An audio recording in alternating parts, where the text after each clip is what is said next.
धन्यवाद कांतीराम साहब, धन्यवाद श्रीकांत बहन कुमारी मायावती जी जिंदाबाद, जिंदाबाद। बहन कुमारी मायावती जी जिंदाबाद।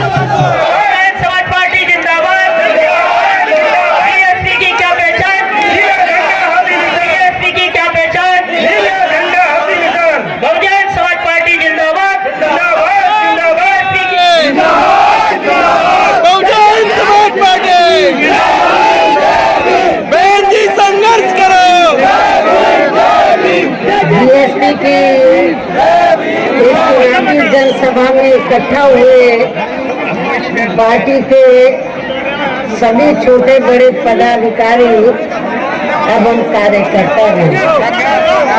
आज आप लोग यहाँ अपने मध्य प्रदेश स्टेट में विधानसभा के लिए हो रहे आम चुनाव में अपने पार्टी के उम्मीदवारों के समर्थन में मुझे सुनने के लिए यहाँ इकट्ठा हुए हैं, तो उसके लिए मैं आप सभी लोगों का हार्दिक दिल से आभार प्रकट करती हूँ।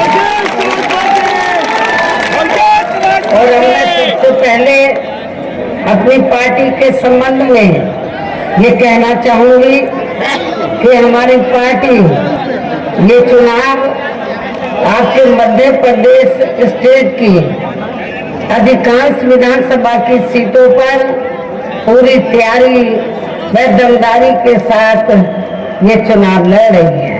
अर्थात हमारी पार्टी ने इस चुनाव में यहाँ केवल गोंडवाना गणतंत्र पार्टी को छोड़कर अन्य किसी भी पार्टी के साथ किसी भी प्रकार का कोई चुनावी समझौता अभी नहीं किया है।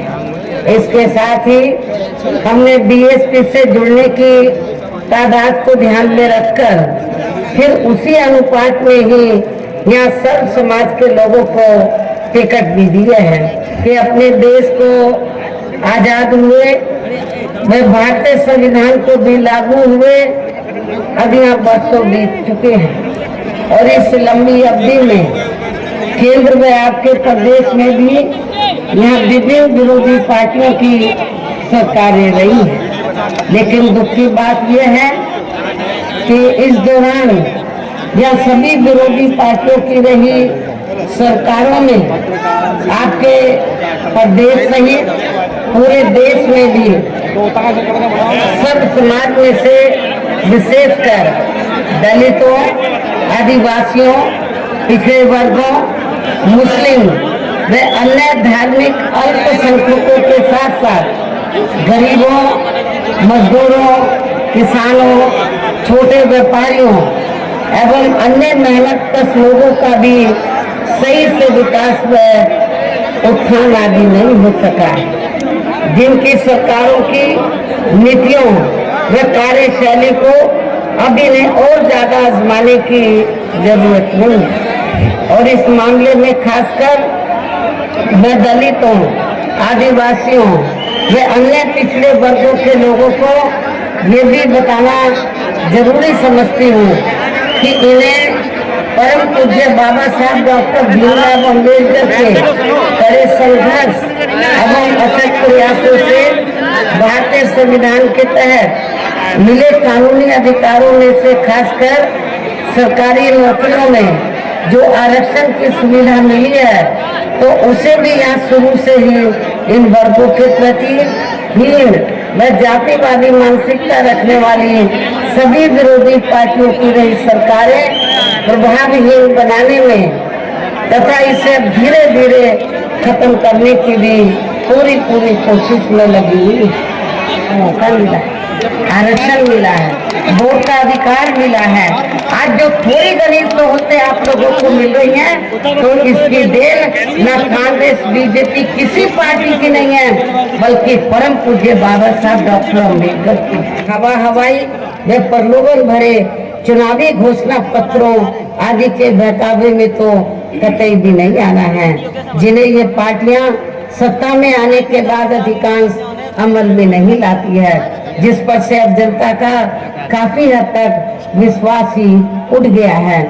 और ये सब हमने बिना घोषणा पत्र जारी किए हुए हमने उत्तर प्रदेश में अपनी 4 बार की हुकूमत में ये सब कुछ जनहित के कार्य करके दिखाए हैं। और अब मेरा यही कहना है कि आप लोगों को अपने खुद के व अपने मध्य प्रदेश स्टेट के भी हित में या अपनी पार्टी बीएसपी की ही सरकार बनाना बहुत जरूरी है। तभी फिर यहाँ के प्रदेश में परम पूज्य बाबा साहब डॉक्टर भीमराव अंबेडकर एवं मान्यवर श्री कांशीराम जी आदि का भी अधूरा रहा सपना जरूर साकार हो सकता है। अपने उम्मीदवारों को और आपके इसके यहाँ पर कुछ क्षेत्र में जो चुनाव लड़े हैं तो वो उम्मीदवार यहाँ मौजूद हैं। मेरी आप लोगों से पुरजोर अपील है कि बीएसपी के उम्मीदवारों को अपनी बीएसपी पार्टी के हाथी चुनाव चिन्ह के सामने वाले बटन को दबा के उन्हें जरूर जिताना है। और इसके लिए आप लोगों को वोट पड़ने वाले दिन अपने सभी कार्य छोड़कर वे अपने अपने पोलिंग बूथों पर समय से पहुंचकर अपना वोट डालने के लिए जरूर जाना है। और इस मामले में हमारी महिलाएं जो बड़ी संख्या में मुझे सुनने के लिए आई हैं उनसे भी मेरी दरख्वास्त है वो भी वोट डालने के लिए सबसे पहले अपनी पार्टी का एक भी वोट पड़ने से ना रह जाए तो उसका आप लोगों को विशेष ध्यान रखना है। इस प्रकार से आप लोगों को अपनी पार्टी को कामयाब बनाने का हर संभव पूरा प्रयास करना है। लेकिन आप लोगों को इस मेहनत को जीत में कन्वर्ट करना है, जीत में बदलना है, अपने कैंडिडेट को जिताना है। तो तब हमें अच्छा लगेगा, ये महसूस होगा कि आप लोगों ने जो मेहनत की है तो वो फल आपके सामने आ गया। तो आज के जो उम्मीदवार चुनाव के मैदान में हैं, मेरी पुनः आप लोगों से अपील है उन्हें आप लोग बीएसपी का जो चुनाव चिन्ह हाथी है, हाथी चुनाव चिन्ह के सामने वाले बटन को दबाकर इनको भारी वोटों के अंतर से जरूर जिताना है। इस अपील के साथ ही अब मैं अपनी बात यही समाप्त करती हूँ। जय भीम व जय भारत।